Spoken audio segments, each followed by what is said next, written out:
Hey, yo, what the f***? This is a palace right here. The late night flight is paid for by the following. Time to play the game where we find out who's capping. It is...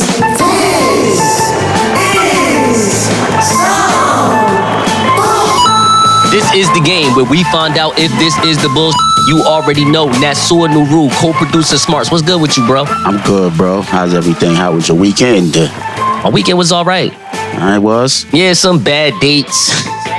Shenanigans, as they say. The shenanigans. The shenanigans, as they say. Maybe you and Natasha could talk about that in the disaster dating segment, or y'all not doing that today? We may. I don't even know yet. You got to listen to find out. We're also going to be doing some special interviews. So check me out. I was at the event that you hosted. The BBS, the Big Boy Sound Entertainment Listening Party. Yes, sir. You hosted that. Yes, I did. Jerz hosted that with you. Y'all both did y'all thing. Yes, we did. Jerz is mad as hell at me because I didn't interview him. I interviewed everybody else but him. What'd he say? He's a busy guy. I'm the plug. I'm a busy guy. What you want me to do? So check me out. Let's get this game started. The best sports podcaster, in my opinion, Dan Le Batard, host of the Dan Le Batard Show with Stugotz, says that LeBron James' new movie, Space Jam: A New Legacy, will not fail because as a brand, Smarts, as a brand, LeBron James is immune to bad box office results. Really?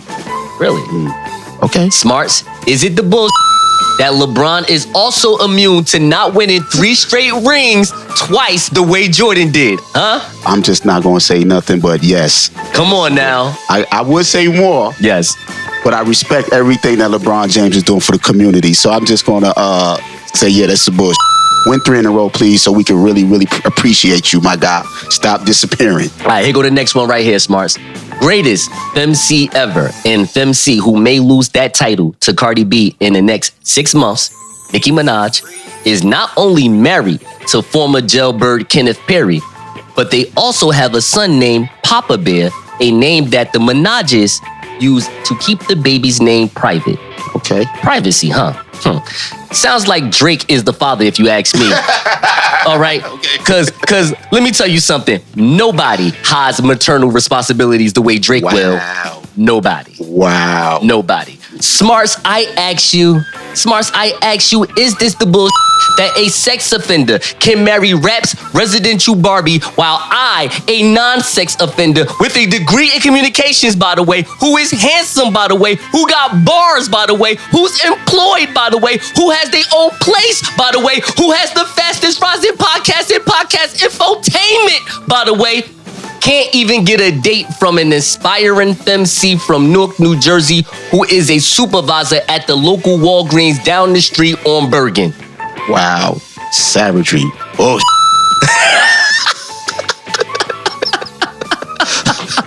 a big pile of it. And finally, Yeah. even though we're talking about this in June, March 9th, 2021 marks the 10-year anniversary of Eminem, aka White Man You Don't Want to Battle Unless You're Top 9 rappers of all time. Or Mariah Carey. She won too. Hey, yo, I'm starting it back up, but I'm keeping that. I just want y'all to know that. I'm doing it again, but I'm keeping that. That was funny as hell. And finally, even though we're talking about it in June, March 9th, 2021 marks the 10-year anniversary of Eminem, aka White Man You Don't Want to Battle Unless You're... Oh, wait, you fucked that up. Why did you do that, yo? And finally, even though we're talking about it in June, March 9th, 2021 marks the 10-year anniversary of Eminem, aka White Man You Don't Want to Battle Unless You're one of the top 9 rappers of all time. Mariah Carey. Why you always stressing me? So, unless you one of those 9 rappers or Mariah, all right, he is the only. Oh my God, he's the only rap artist to go diamond twice. Damn, Smarts, come on. He's the only rapper to go diamond twice. All right. The Eminem Show and the Marshall Mathers LP. Yes, sir. All right. Smarts, I ask you. Okay, go ahead. I ask you, Smarts. Smarts, I ask you. I ask you, Smarts. What? Ask me what? Is it the bullshit that Jay didn't bleach his face so that 444, Volume 2, Blueprint, the American Gangster soundtrack, the Black Album, Reasonable Doubt could go platinum? You ain't gotta answer that. See? I know. You ain't gotta answer that. How in God's name can any one of these classics that Sean Carter has put out can go diamond unless he bleaches his face? How else did Thriller get to be what it was? And he was on his way to get white. It's so sad that we have to follow another person's or another racist culture just to say we're American too. Thank you. Bye-bye. It's a bunch of us. I'm a hand of colony. Hold on. Everybody on their mountain, everybody marching for a young nigga like me to get tsunami on it. I'ma get it, I'm a winner, baby. I'll be on my curry till I crash your berry 40 on the text. Yeah, I'm acting nerdy if it's at the Appalachian to the Appalachian. I'ma do whatever that they take to make a black a nation. Hold on. Ladies and gentlemen, this is Sweet, and I'm your chief flight attendant. On behalf of the pilot and the entire crew, welcome aboard the late night flight. And here is your captain, the Nile River of New Jersey, the pilot of Tuskegee Training, the greatest honey badger who has ever lived, the creator of Black Pilot Radio and the Late Night Flight. Here is the victorious one, Nasor Nuru. What up, my passengers? We are first in priority and we'll be departing in 5 minutes. But before we do, please do us a solid. Give us a like on our Facebook page. Follow us on IG. Chirp at us. Why don't ya? On Twitter at The Late Night Flight. And you can catch all 49 episodes on Apple Podcasts, Google Podcasts, Spotify, iHeartRadio, YouTube, The Late Night QR Scan, wherever podcasts are available. But let me get into my piece. Tasha, who is Katt Williams? I mean, we should all know who Katt Williams is. He is a pimp named Slickback from the greatest animated series of all time, The Boondocks. He's a pimp named Money Mike in Friday After Next. A pimp named Katt Williams on Wild 'N Out. A pimp named Bobby Shaw in My Wife and Kids. A pimp named Seamus in Cats and Dogs, The Revenge of Kitty Galore. A pimp named Lord Have Mercy in the movie Norbit, and apparently a mechanic who looked like a pimp in the short-lived sitcom The Tracy Morgan Show. But last week, a pimp that lost to Kevin Hart in stand-up comedy was on the Wendy Williams Experience on Patreon. I'm sorry, I meant to say the Joe Budden podcast on Patreon, plugging a new movie, as you do. And in this interview, Tasha, Joe Budden asked Katt Williams about his thoughts on the cancel culture era for comedians. Katt Williams said, no one likes to be out of bounds, but if there wasn't any type of out of bounds, people would just run up in the stands, which makes you no longer a comedian and makes you a threat. And at the end of the day, there's no type of cancel culture in a sense. That was people of color playing internal affairs on our culture. That made people without a voice being trashed by people who were on a higher level than them. It gave them an opportunity to fight back. They didn't want their story to be swept under the rug by these high-level people. These attempts are done for the reasons they're done, and it helped who it helped out. But he did end his take, Tasha, by saying people that just want people to have a high level of sensitivity when presenting something. And he believes that that's something that we should all want.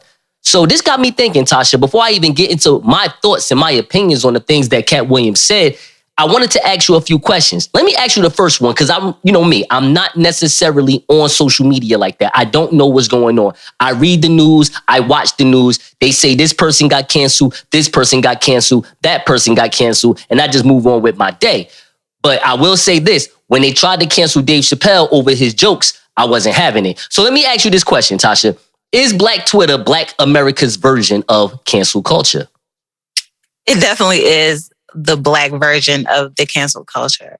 Black Twitter comes on and they do their thing. Like right now, as of now, they are trying to cancel out Destiny Child's song, Cater to You. You got to be kidding me. I'm dead serious. What? All based off of a post from one of those Love and Hip Hop stars. I think Erica Dixon had a meme with the face about the lyrics.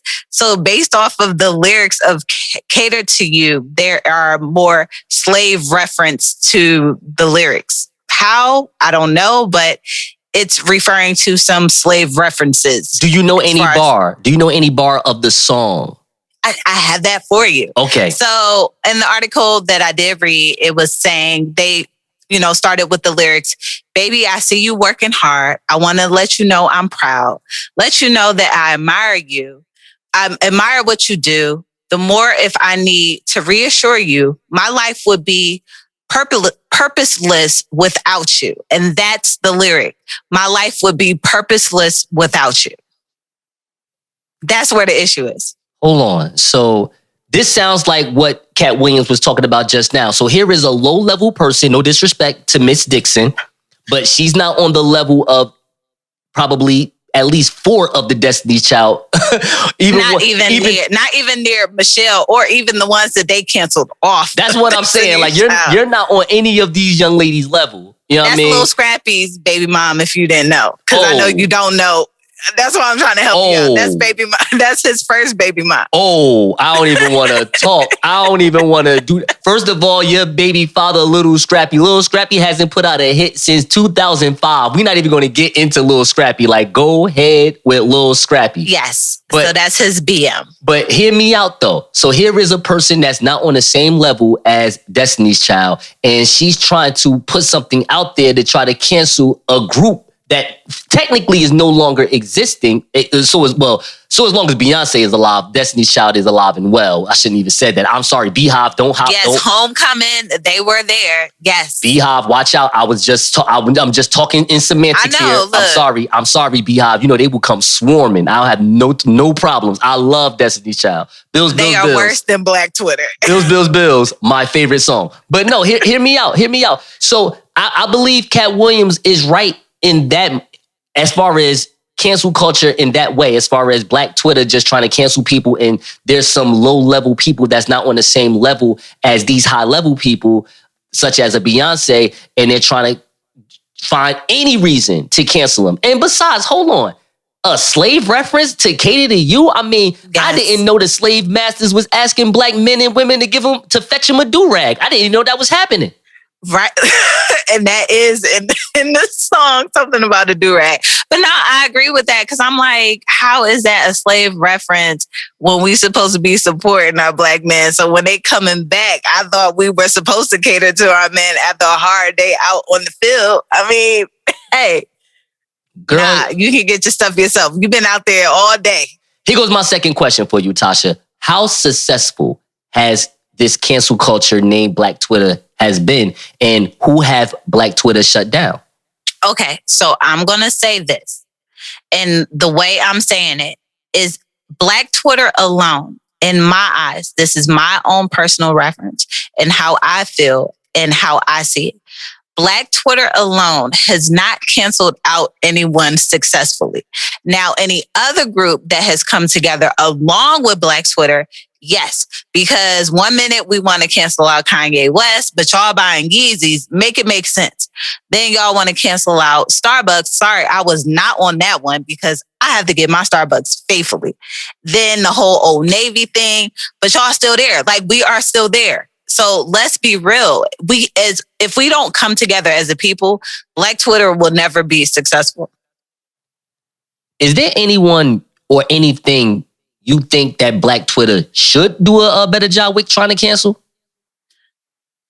Cancel out the police or something. Defund. Help that defund. I mean, let's get get something, some student loans. Let's come together on that. Like, let's be realistic. Let's not look at the celebrities. Let's really look at what's going on in the world. Let's see the issues that we have as Black people.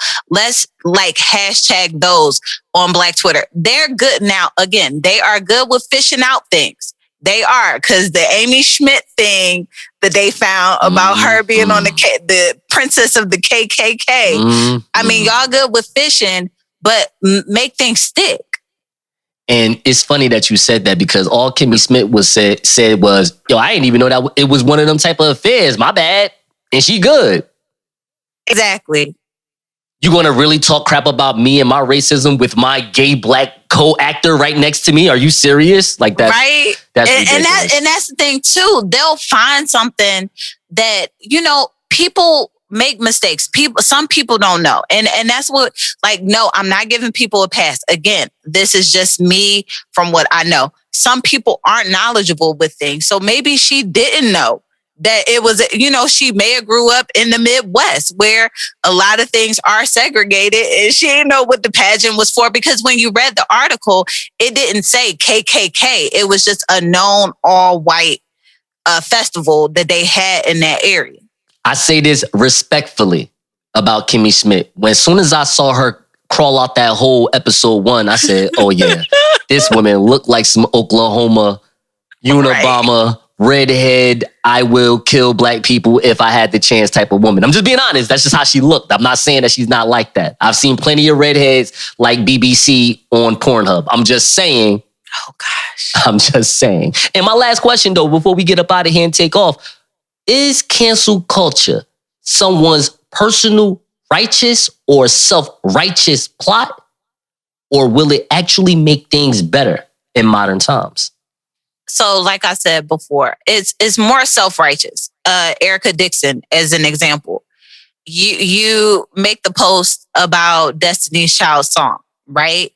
You get 100 likes or 100,000 likes, 100,000 views. However, that was your personal thing, and now you have Black Twitter in an uproar over Destiny's Child song. That's your personal opinion. But I mean, it could be something that we can use together, but it's more self-righteous at this point. Let me ask you one more question. We get up out of here. You was talking to me all week about Gary Owen and Gary Owen's wife, and now Gary Owen's wife is trying to sort of semi-cancel culture her own ex-husband. So take me through that, because this black woman has allowed this white man, and again, I have nothing against interracial marriages, whether it comes from a white man, black woman, or a black man, white woman. I don't have no issue with that. Black man, brown woman, whatever you want to say. I have no issues with any type of interracial marriages. But I will say this. You have ran up a check. You have ran up a monopoly where this white man got to make black jokes, impersonate black people. Some black people laugh. Some black people say, hey, I don't know about this. And you have let this go down so you can have your mansions, make sure your kids are good, make sure you're fed. How am I supposed to believe that this is not a self-righteous plot for yourself? After more things have come out and Gary Owens has been out on things, I feel like it is kind of self-righteous. And we talked about this before. At first, I was kind of on the fence about it because she's been very quiet. If you notice, you never heard anything from Gary Owens' wife. I know some people who watch TV, they did have a show together. And even on the show, she was very quiet. But her thing, I think, has been like, you gain money off of our love story. You gain money off of our family. Because Gary Owens' thing is like, all our kids are adults. Why, again, like you said, why are you coming after me? And come to find out, her net worth is more than Gary Owens' net worth. Just putting it out there. He's worth $3 million and she's worth $10 million as of this year. What does she do? Real estate. Oh my God. We need to get a house ASAP. Right? We need to get some property, and I need to get a white boy. So I'm just saying. Ladies and gentlemen, the captain has turned off the fasten seatbelt sign, and you may now move around the cabin. However, we always recommend to keep your seatbelt fastened through the trials and tribulations while you're seated. In a few moments, the flight attendants will be passing around the drink menu as well as the brunch menu. We only have chicken or waffles or both, so choose wisely. And thank you for flying the late night flight. So, are you ready? I'm still packing. I thought we was going to Orlando in a couple of days. Yeah, but we aren't now. Well, can you help me pack? No. For what? Because we're going to Orlando to do an episode. You just said that. Yes, we are going to do an episode, but why should I help you pack? And I got 2 other little big people that I have to help pack. But I am the most important little big person. Okay, are you ready? Help me pack first and I will be. No. Okay, I am ready. All right. Welcome to Disaster Dating 101. I'm Natasha Renee. I am very upset that my friend won't help me, but I am the soul in the room. And you will get over it. And come join this disastrous journey where we talk about our dating horror stories. Real issues. And how we can work through these issues in today's society. And today's episode is This Is Us. And right now, that's how I feel. This is us right now. What we're going through. But anyway, I came up with this episode because one thing when I started disaster dating, since I've been doing disaster dating, I always ask people, how has dating changed? What did you think when you were younger? How did you feel that your life would be versus what it is now? I know for me, I just knew by like 21, I was going to be married. I was going to have these kids, or I was going to be married or travel in the world. And then reality hit, I think when I turned 25, that this is not what dating is. Like, love, the way that they make us feel like love is not what my parents groomed me to believe that relationships were. I know for me, my mother had in my head, growing up in the church and my mom being a preacher's wife, you got to do this for your husband. You got to get ready for a husband. You got to know how to cook. You got to know how to do this. And she was like literally prepping me for a man. And then I turn 18, I go to college, I see how guys are. And not guys are in a bad way, but I just see how things are. And then I realized this is not what I want. I spent all these years believing that, I was ready to get married, and I still do want to get married, but I learned that wasn't the life that I wanted to live. And then I started living for me.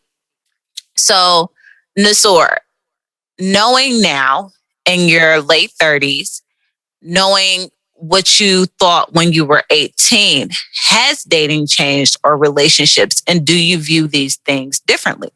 So in my 20s, what I would say is it was much easier to DATE, to date, definitely, because the end game, let's say the end game is to have sex. Let's just be honest about it. We're adults. We're just talking regular stuff, real things. There's women that want to just have sex too. We all know these things at this point in our lives in 2021. I think 12-year-old kids know that now. It's like, sex is just, that's just the thing. We can just do that and just keep it real. That's true. People know this now.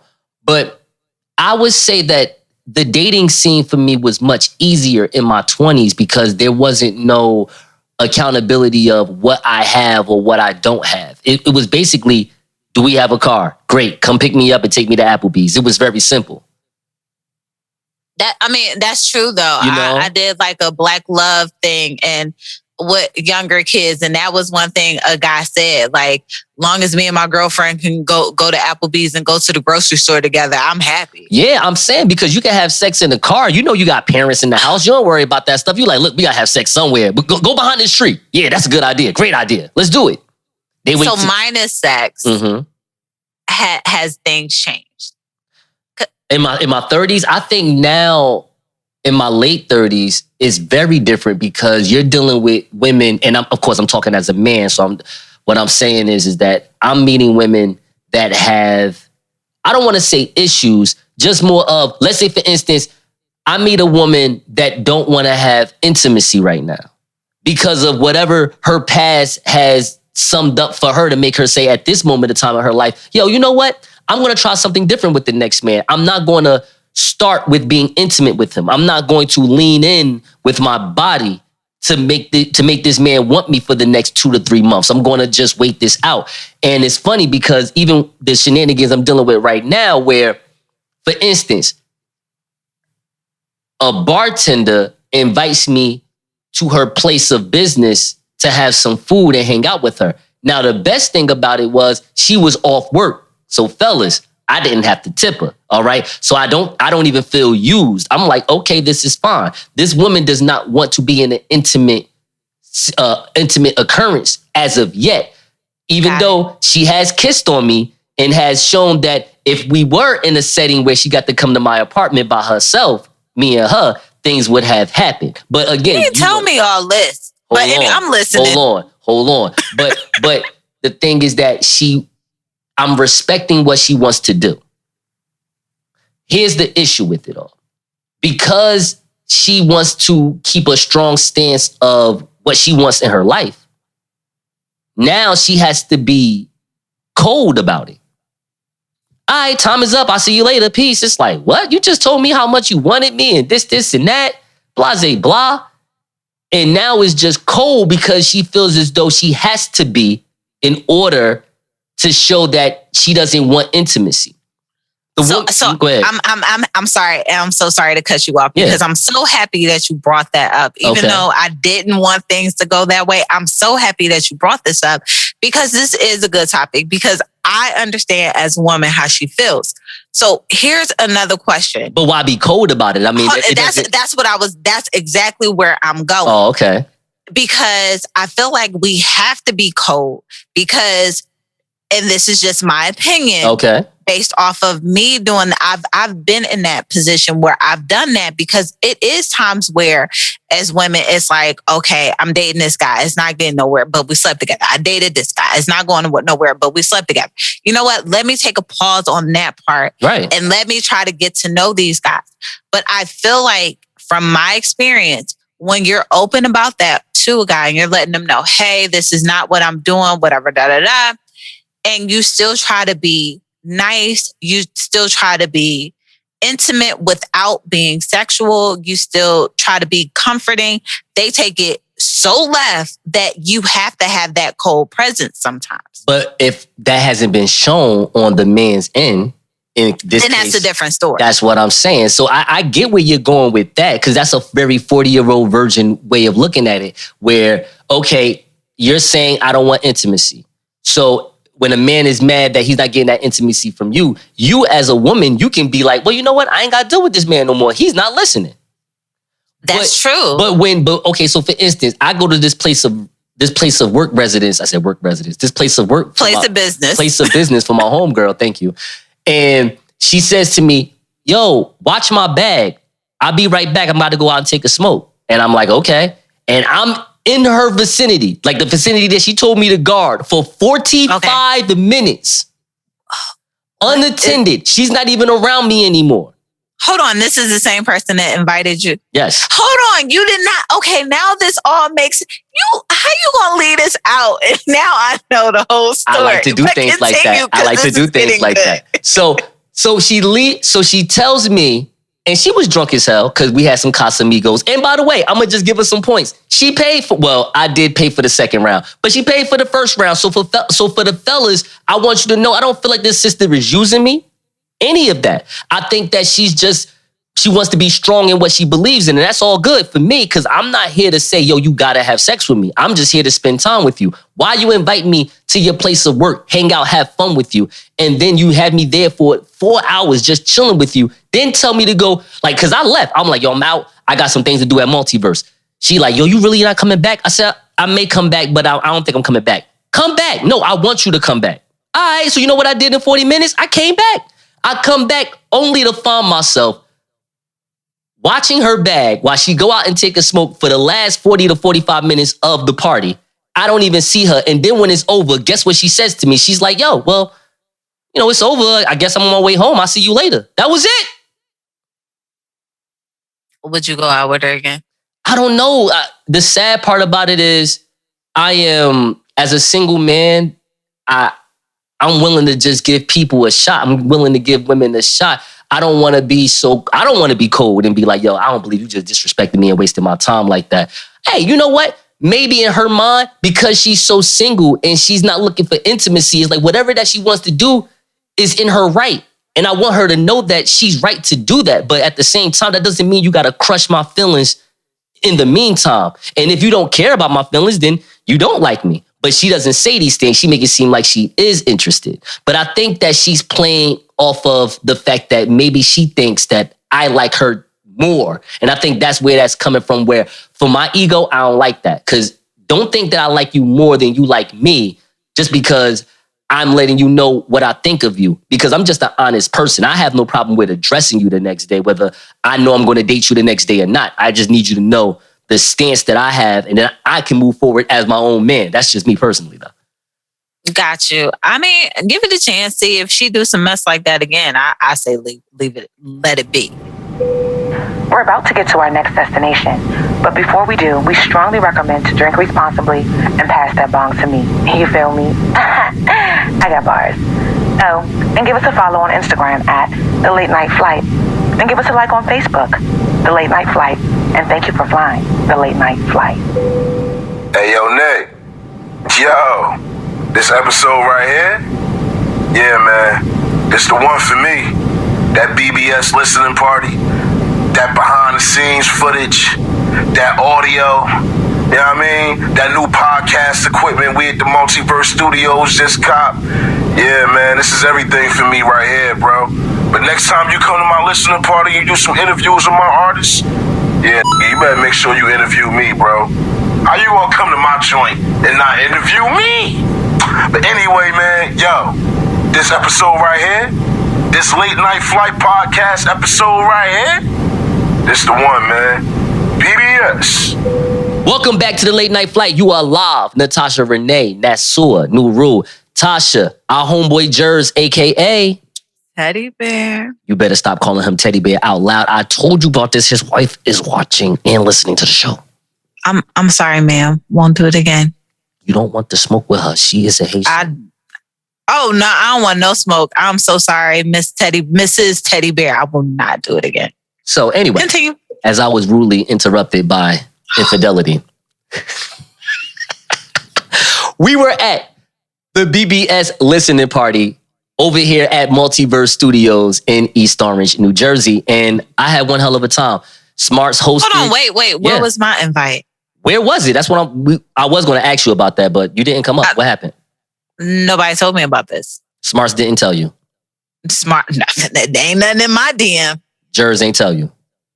Nah, I'm in my feelings now, but you can continue. Okay, no doubt. So they asked your pilot, of course, to interview some public figures and some artists that were here at Multiverse Studios over here in East Orange, New Jersey. So as I do, run up there, be the personality that I am, and I had a great time. Now, this particular segment, this off the court segment that we do, our sports segment, I did it at BBS at the BBS listening party with my man Charlie Rock. Charlie Rock is 1/3 of the Usual Suspect Productions.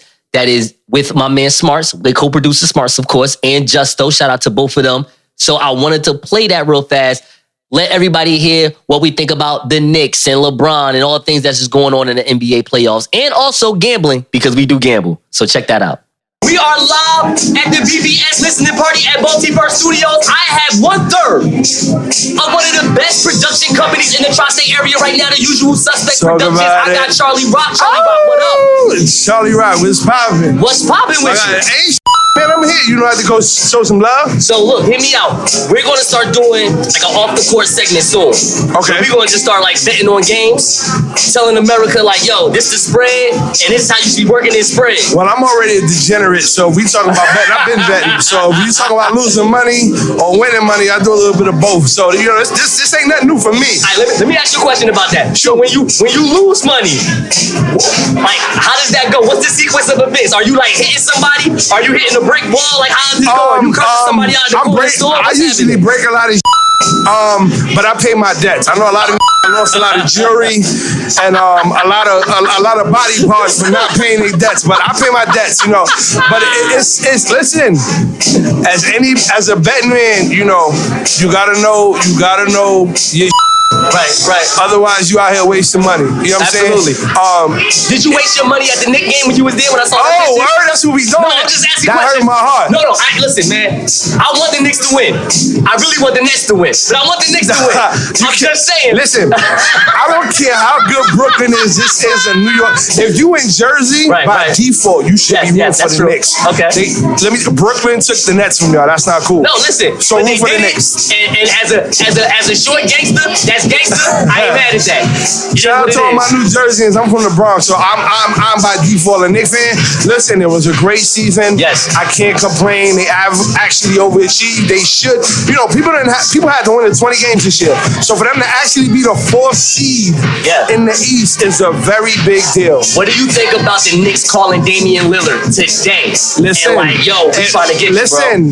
The night he lost to Denver, shout out, rest in peace, my man Nip. He posted a Nip verse. He says, when does his preparation meets opportunity? So I know he's not happy. I think they just fired the head coach, which is big. But I don't think that's the answer. The way they currently constructed, I think that Portland has reached the peak with the team that they have.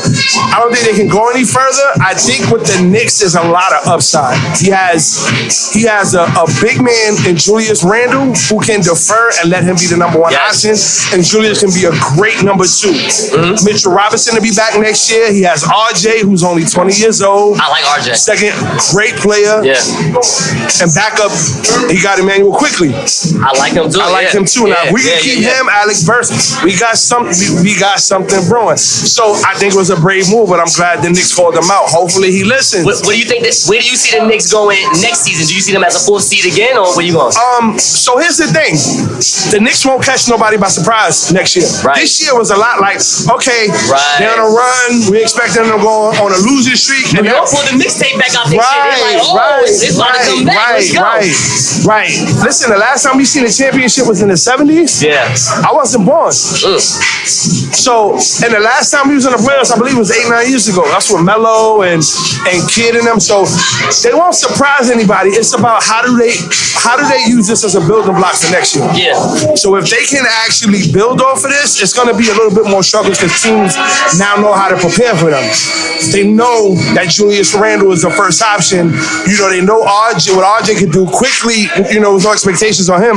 He had a hell of a season. I would like to see Obi Toppin get more burn. Yeah. But the way Randle is playing, it's kind of hard to let him, you know, for him to grow in that role. So hopefully we can see a lot more of him playing the 5 and Julius Randle playing the 4, but we'll see. Quick, last question. Who do you see in the NBA Finals now that LeBron and AD is out of there? Well, I knew LeBron and AD weren't going to the final. First of all, number 1, listen, hats off, respect to LeBron, one of the greatest players to ever do it. Right. In my opinion, when it's all said and done, he might be the GOAT. Right. AD can't stay healthy.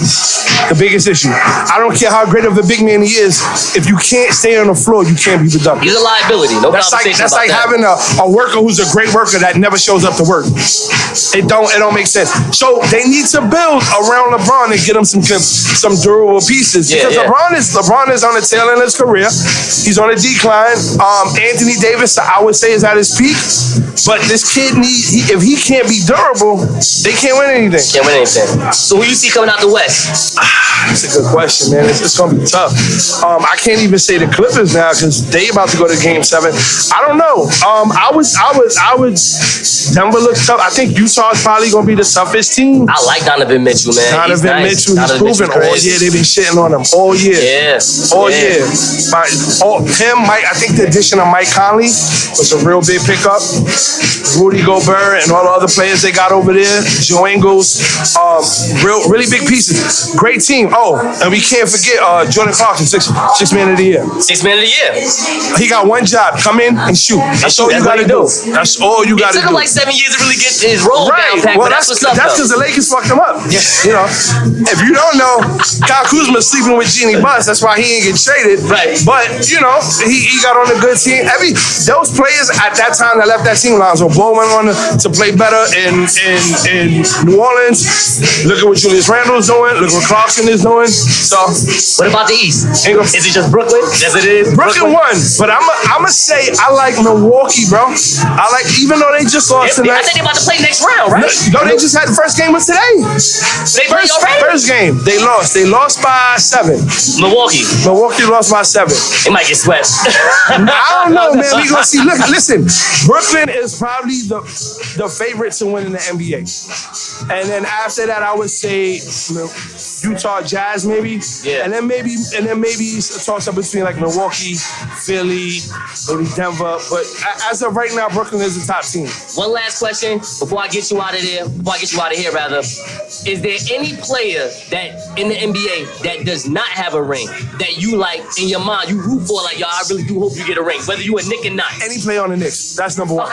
We gonna keep it all the way talk. That's right. Obviously, for me, I would have to say Chris Paul is one of them I want to see get a ring. He's a Laker. Right. He's a legend. You know what? We need to talk about Phoenix out the West. I told you, I apologize. Utah and Phoenix could surprisingly come out the West. Yo, Devin Booker was cooking Game 7. Different. He was cooking. Different. Like, cooking. Different. I'm talking about 40-something. LeBron, what? I don't know who was talking to him. You can't talk to a guy that got 40-something points in this. I don't know who's a better shooter, Devin Booker or Steph Curry at this point. That's a good question. I know Steph is a better shooter. Devin Booker could get any shot on the court that he wants. He got length. He's fast. You can't stop. And he shoots contested threes. But Steph is a great shooter, three-point shooter. Right. Devin Booker could pull up from anywhere.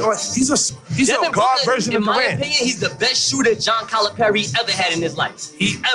Devin Booker is the truth. That's Drake's little brother, but he is the truth. That light-skinned look funny, but he is the truth. Your man haircut is wild, but he do look like Trae Young's taller brother. He do. And something wrong with his hair, but he's definitely one of the best players in the NBA, hands down. Top 10. Charlie Rock, please tell America where they can find you at. If you don't find me, first of all, you can find me in a brothel. That's where I'm usually located at. If I'm not in a brothel, or in the Bronx, the hometown, you can always catch me in the Multiverse Studio. If you're looking for me on the internet, Facebook, Charlie Rock, Instagram, Charlie Rock TID. The usual suspects. Yes. We are everywhere. Yes. You probably listening to our best and don't even know what's up, but we out here working, baby. Yo, I'm so happy. I had Nova November, then I got Charlie Rock. This is a good night for me. Do you hear the music out there? He jamming. This is like the 70s smoking coke. Yeah, word. Type. You just dancing, smoking coke, having a good. Not that I would know about that. I wasn't born. Hey, yo, but this is definitely they grooving out there. This is a late night flight. We'll holler at you. Ow. Welcome back to the Late Night Flight. I'm Natasha Renee. Wait, hold up, Natasha. Wait. Before you even talk about the next interview that we about to do, I don't care. Catch an attitude. Oh my God. I gotta say this real fast. I just saw this on my phone. Check this out. Humpback whale gulps and spits out Cape Cod lobsterman. What? Yes. A guy named. You just stopped me. Yo, hear me out. A guy named Michael Packard said he was driving when he ended up in the marine giant's mouth for about 30 to 40 seconds off of the town called Provincetown in Massachusetts. Mike Packer in a whale's mouth. Yes. Was spit out. No. That sounds so Pornhub-ish right now. And check this out. When the whale spat him out, he was left with nothing more. No crazy injuries. He just had a dislocated knee. That's it. So his knees. Okay. Just had one dislocated knee. One. Yeah. So what was he doing down on one knee? I don't know. I mean, a whale tried to swallow him, not a wife or a woman. We're talking about a grown marine animal. How do you get sucked into? Why did you just read this? I just want to know. I thought it was crazy. Now I'm sitting here thinking look, about. We got an interview to talk about. Tell us about the interview real fast. Thank you, because you stopped me to tell me about the whale, and I wanted to talk about Jackie Hamilton and how I enjoyed the interview that you did with her. Well, let's take a listen to it. How about that? All right. What? Yeah, let's just listen to it. Hold on. So you mess up my intro to tell me about a whale. All right, let's listen to it because now I'm mad. Welcome back to the Late Night Flight. We are live at Multiverse Studios at the BBS listening party. Shout out to you, Jerz. Right now, I have Jackie Hamilton, y'all. She has a nonprofit organization called J. Vicente Co. But before we even get into that, she said, this is what she told me, y'all. She said she used to do background singing for the great Donnie McKirkland. So I'm about to hate on gospel right now. Quick question. Who's better, him or Marvin Sapp? Please let me know right now. I'm gonna say it's hard because I love both of them. You know, Okay. Marvin Sapp is actually related by blood, by not by blood, but by marriage. Oh, I'm about to say, it's like he's related by blood. I'm like, No, damn, the he Crips was must hate him in married church. to my uncle. Okay. My uncle Winston. I mean, his aunt was married to my uncle Winston. Yeah, her name was Nina Sapp. And you didn't get the background sing for them? Not yet. Okay. Not yet. So you're still doing background singing though? It kind of slowed down because of COVID. Okay. But But I don't want to see your pretty face. What? I don't understand. No, Like, I was doing background for this artist named Charles Perry. okay. And amazing. He took me around the world. He took me to LA. He took me to some great places. And I opened up for Earth, Wind, and Fire with him. We did iHeart Music Festival in California. How was that like? Give us a story. You have a story to tell about? It was amazing because he's my best friend. And I always wanted to freaking go to California. Right. So when it was auditions, and he told them, like, I'm not leaving my best friend. So you gotta put her in there. You gotta fit her in there. She's been a part of the Chocolate Drops, Charles Perry and the Chocolate Drops forever. Charles Perry and the Chocolate Drops? Yes. Why I never heard. First of all, I'm mad He I don't is have this so album. fire. That's the name He of that did group is so hard. Everybody Wants to Be a Cat on a Disney album.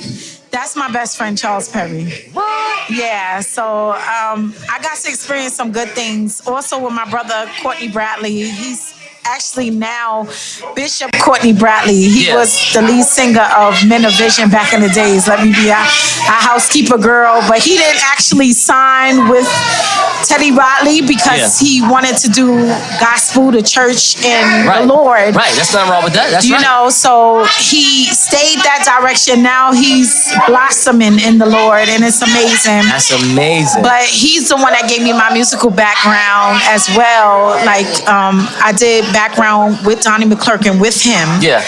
So it was amazing. That's what's up. Let's talk more about the J. Vicente Co. So what's that about? What's the end game there? What is the goal of this company? So J. Vicente Co. is a combination of me and my father. I was very close to my dad before he passed from diabetes. And I always had a passion for empowering women. You know, women coming out of tragedy. I used to work at a domestic violence shelter. I even went through domestic violence recently, and I was actually a client working with clients. Wow. But I was so embarrassed because I was working with clients and I was going through the same thing. You know how that is. Like, that's embarrassing. How do you not tell your managers this so you don't get fired? How does that go? Well, one of my managers actually knew the situation, and she tried to protect me the best way she can. And thank God today I can say I came out of it. That's what I'm talking about. That's right. So I feel that women, we are so emotional. We have so many parts to us. So my company is geared towards beauty and wellness. Beauty in the outside and wellness in the inside. Yes, I dig it. So we need both. You know, we need that peace of mind. We need to be ensured that, you know, everything's going to be okay. So I want to give those women the opportunity to know that life is not over. Right. That it's just the beginning. It doesn't matter if you went through something, you're still breathing. And as long as you're still breathing, there's an opportunity for you. So I want to extend this to especially the women in the group homes, the young women in the group homes. You know, because they feel like their parents forsake them, and it's nothing, you know, they look to other things that could substitute happiness, but I want them to be happy with themselves. You should let me help you. You should let me do a boot camp at LA Fitness for all of your women that want to make sure they get their beauty right. I would love it. I would definitely get them right. I would be a part of your class. You'll be a part of it? I would get them right. Let me tell you, I'm so for it because women have so much potential, you know, and they just need somebody, especially the ones that have been through a lot. If you talk to them, they have a lot of talent. You know, I also had an entertainment company called E&J Entertainment. And I've been doing entertainment from back. I used to help this A&R, and I used to do a lot of PR work. And I used to get artist shows and stuff like, you know, like my cousins and like artists that I knew that was trying to come. I used to go and present them to other people. And I just feel like artists need a chance. They just need a chance, and it's right here in our tri-state area, and it's right here in the hood. It's right here. It's right here. They're so talented, and people don't realize talent comes right here. It comes from the heart. It comes from the soul. You know. So that's what I'm here to offer right now. Jackie, tell everybody where they can find you, where they can find more information about the nonprofit organization as well. Well, right now I'm building my website. It's not ready yet. But it will be ready soon. That's right. But I'm on Instagram as just_Jax. Okay. 32. Right? That's my Instagram. Yo, that sounds like a nice bartender name. Just Jax 32 Just Jax 32. Like, yo, I'm about to go see her right now. Let me tell you, that's when I for started. hookah and whiskey ginger right now. Listen, that's when I started my Instagram. I was 32. Guess how old I am now? You know. I'm not even ashamed to tell my age. I'll be 40. What? I'll be 40 September 21st. You look 27. Thank you. That's amazing. Thank you. That's the Lord. Okay? That's right. the Lord. God bless. And I'm Jacqueline Hamilton on Facebook. So. And this is the Late Night Flight. Welcome back to the Late Night Flight. I'm Natasha Renee, and I am, for some reason, doing these intros to these interviews that I should have been at. But I'm not going to get in my feelings about it because I'm being rushed to introduce these interviews. But this was another interview at the BBS listening party. Shout out to Teddy Bear. So the next interview is with a teacher from Brooklyn. Shout out to all the Black male teachers out there. We need more of you guys. But he has his own company called the Rich Fingers Brand Writing Company. And in this interview, Nasor goes into more details, but you guys take a listen and I hope you enjoy. Welcome back to the Late Night Flight. We are live at Multiverse Studios. We are at the BBS listening party. It is live. I got Terrell LeShawn Williams. He is the CEO, the founder, the leader of the Rich Fingers Brand Writing Company. Yo, I was just reading this man's shirt. I'm going to read the shirt real fast before I even bring the young man in. So, he says, just because a system or condition is oppressive, it doesn't mandate you to subscribe to the oppressive nature it tries to feed you. You are only a victim of oppression if you succumb to it. Terrell L. Williams. What's good, Terrell? How you doing, bro? What's good, my guy? My God. Talk to us about the Rich Fingers brand. What is this writing company about? What is it going to do for the people? All right, so just a little bit about myself. Yes. I am an English teacher. I teach at Brooklyn High School, 9th graders. How about that? Right, I've been teaching. How about that? Yes, sir. Hold up, man. Hold on. Young Black man teaching to you. We don't see that. We don't hear that too much. Yo, hats off to you, bro. Thank you. Hats off to you. But continue. I'm sorry. I just had to let that know. No, that's true, because there's not a lot of us out there. So I think I've been called to the field, and I stay in it because I want to help just promote Black, strong, excellent men in our community. So real quick about the teaching, if you don't mind, what grade do you teach? I teach 9th grade. Teach 9th grade. Okay, so let me just ask you this. Black man to black man, and you're in the teaching field. Because women that's in the teaching field that I know, they say, well, you know, black men that are teachers, they're not really too good with younger kids. They're not as patient. You're a freshman high school teacher. So could you, do you agree to what a woman like that would say? Or you're like, nah, it don't matter. I could do a fifth. I could teach a 5th grader if I need to. See, I can't speak for every black man, but I know for myself, I have patience. I actually taught middle school, 7th grade for 4 years. So this is my first year back teaching 9th grade, but I can do middle school, I can do 3rd grade, 2nd grade. I just love the kids. That's what's up, man. That is what's up. So let's talk more about the writing company. What is your end game? What are you looking to achieve with this writing brand?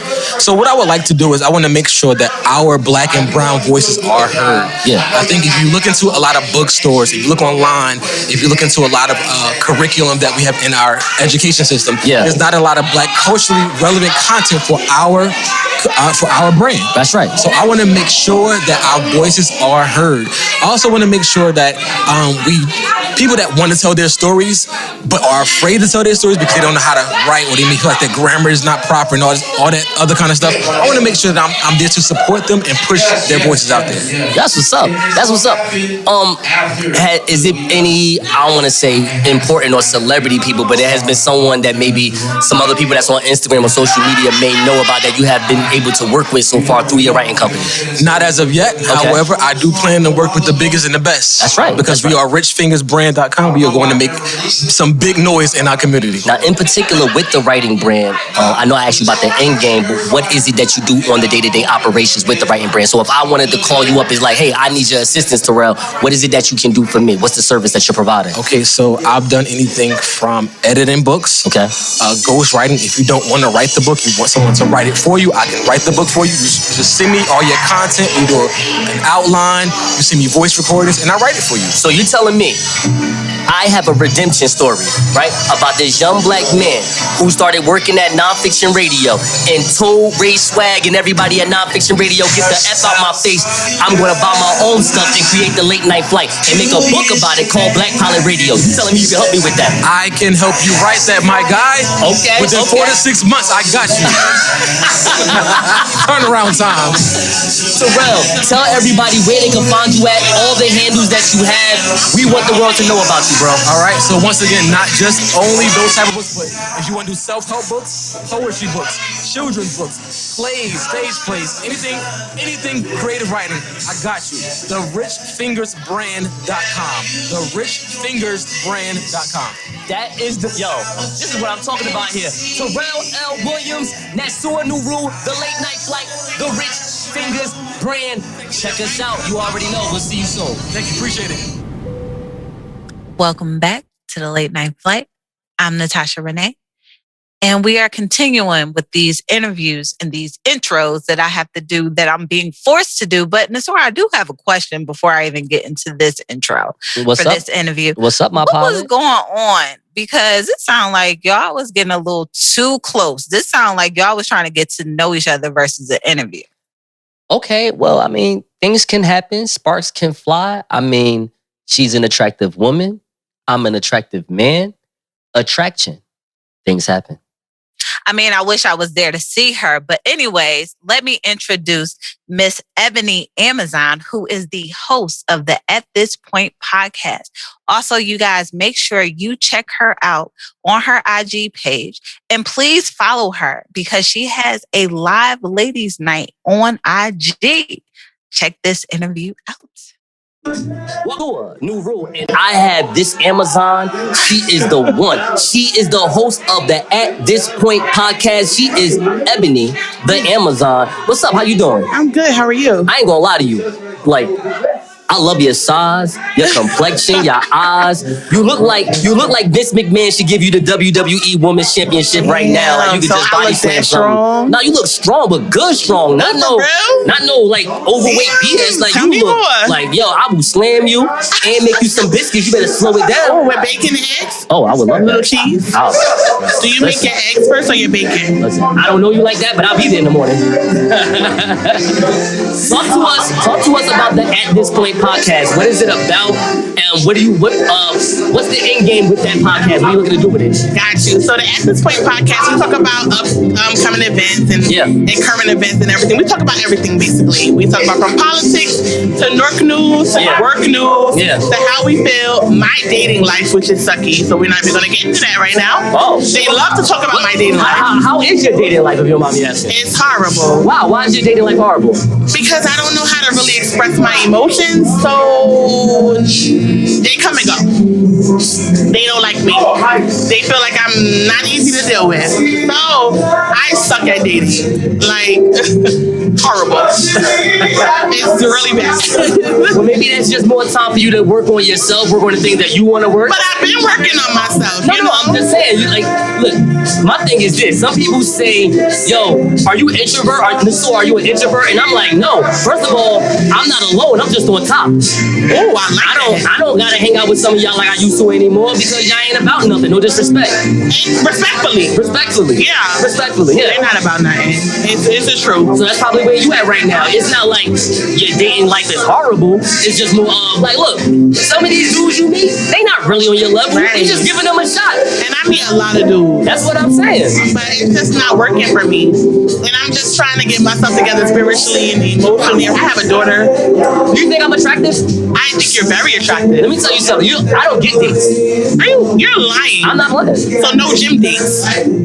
No gym dates. Nobody at the gym. Do you know how hard that is? Are you serious? And I be having the thought clothes on. They be on. Wait. What's the thigh clothes for a man at the gym? You know, I got the cut off shirt and like a baby bib and shit. The shirt be like hanging down. It's just all the muscles just holding it down. He got a lot of muscle. Muscle be like, yo. The chest just be like, nah, just let that just sit up. Is there a little nipple slit? Just a little bit. Nipples be out by mistake.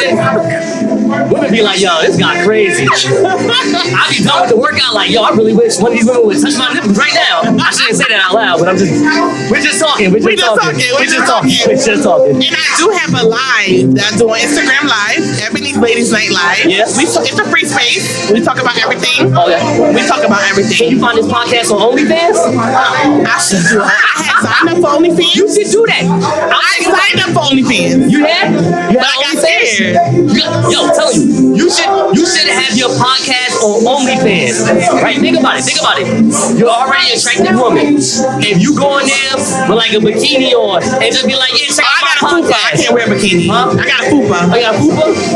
I'll wear one of them sexy bodysuits. Wear what you wear right now. You look good to me. I ain't know. I'm just saying, wear that, right? Yeah. And tell everybody like, yo, I got a podcast coming. It's coming in 30 days. It's $5 to subscribe. I promise you, I know you would get that money. I know you would get that money. I know you would get that money. I would. You really would. Look at you. You gonna produce it? Huh? You gonna produce it? Yeah, we'll produce it. All right, let me go. let me work. Yeah, like so listen, I have like a stand-up shower in my house. We can like start recording in my house. With me? Oh my God, what I need to bring. Welcome back to the Late Night Flight. I'm Natasha Renee.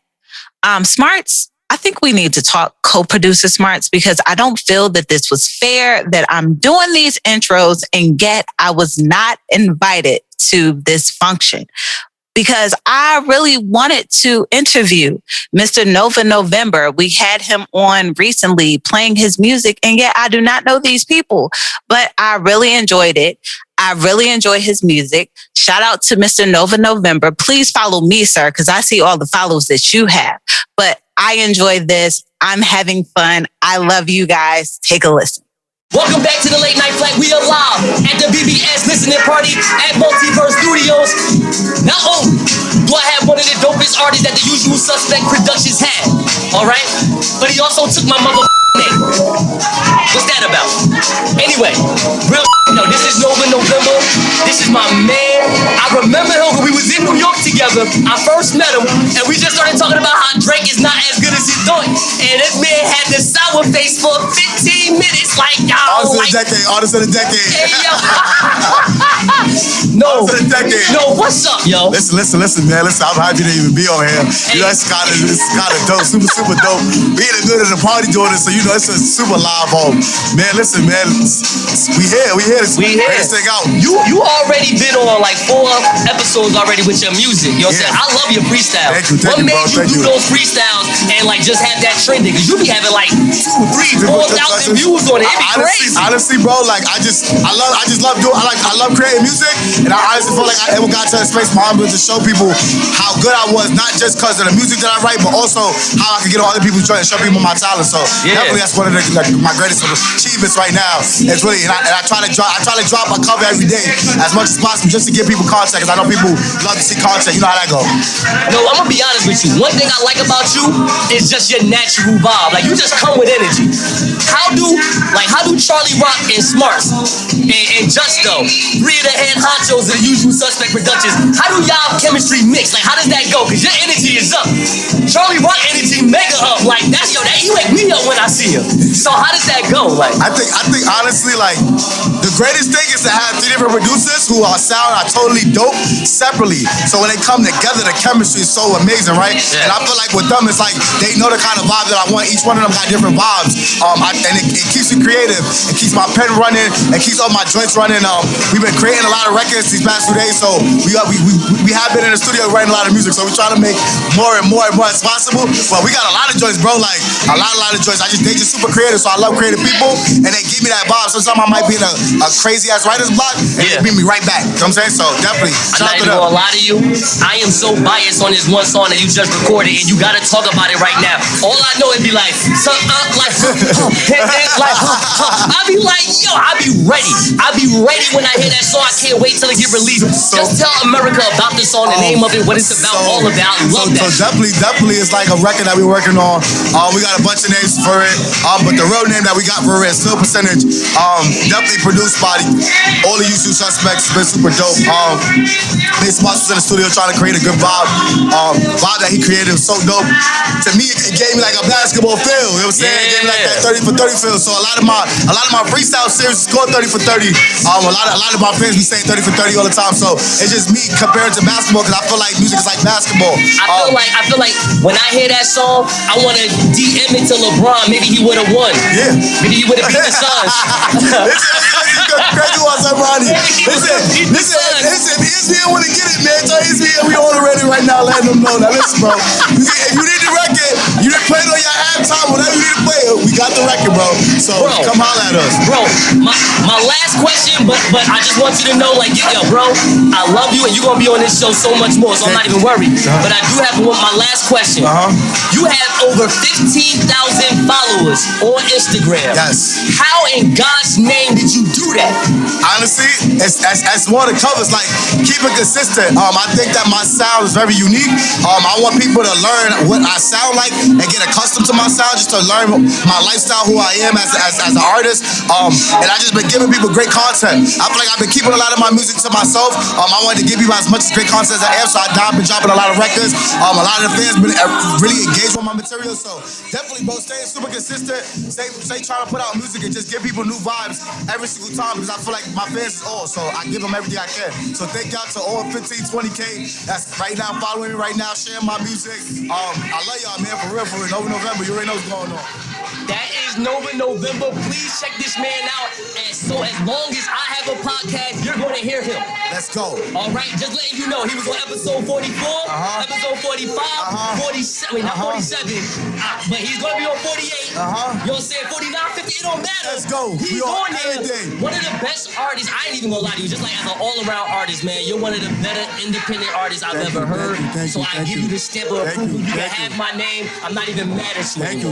And I also want to say, listen too, if y'all hear it, y'all gonna hear it now. If y'all don't get on Late Night Flight, we about to send all the freestyles to Late Night Flight. Y'all got to hear it here first. If y'all acting crazy, Late Night Flight, man, make sure y'all go get that and listen to that, man. What's going on? Thank you for flying the Late Night Flight. Shout out to all the pilots who contribute to the fastest rising podcast. If you want to contribute, DM us at the Late Night Flight. Hey, yo, what the f***? This is a pilot right here.